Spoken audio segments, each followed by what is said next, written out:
આગામી હનુમાન જયંતીને લઈને સુરતમાં 6000 કિલો બુંદીનો લાડુ બનાવવામાં આવી રહ્યો છે। સુરતના પાલ વિસ્તારમાં આવેલા અટલ આશ્રમ ખાતે હનુમાન જન્મોત્સવની ઉજવણીનો વિશેષ કાર્યક્રમ રાખવામાં આવ્યો છે।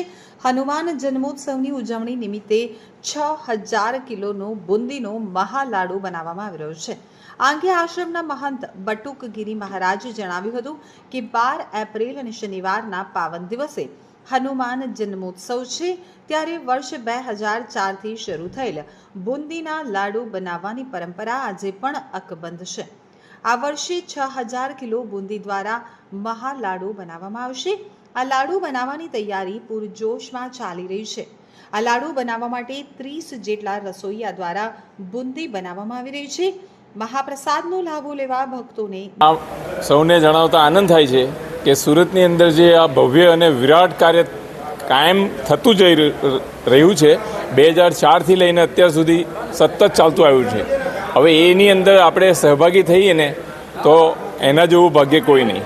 હવે જે બાપુએ અત્યારે તમને બધાને કીધું કે અહીંયા હનુમાનની જયંતિ ઉજવાય છે, પણ એક રહસ્ય કોઈને ખબર નથી કે જે દિવસે બાપુની જયંતિ ઉજવાય છે તે દિવસે બાપુનો પણ જન્મદિવસ છે, એટલે એ પોતે પણ સાક્ષાત હનુમાન જ છે, એ કોઈને ખબર નથી।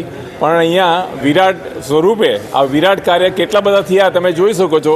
ભવ્ય શિવલિંગની અહીંયા સ્થાપના, અને દર વર્ષે 2004થી લઈને ધીરે ધીરે અત્યારે 6000 કિલોનો લાડુ છે, એટલે આવું ભવ્ય અને વિરાટ કાર્ય બાપુએ કર્યું તે આખી દુનિયામાં અમૂલ્ય છે। મેં બીજે કશે જોયું નથી। હું ઇંગ્લેન્ડથી આવું છું ને બાપુએ મને અત્યારે દીક્ષા આપી છે। અત્યારે પ્રયાગરાજની અંદર જે કુંભ હતો, મહાકુંભ, તેની અંદર મને દીક્ષા બાપુએ આપી, તો એને આધારે જે વસ્તુ અહીંયા જે ભવ્ય રૂપે થાય છે તે બાપુએ જે રીતે આપણને ચિહ્નિત કર્યા તે આવો ચાન્સ છોડવો જોઈએ નહીં।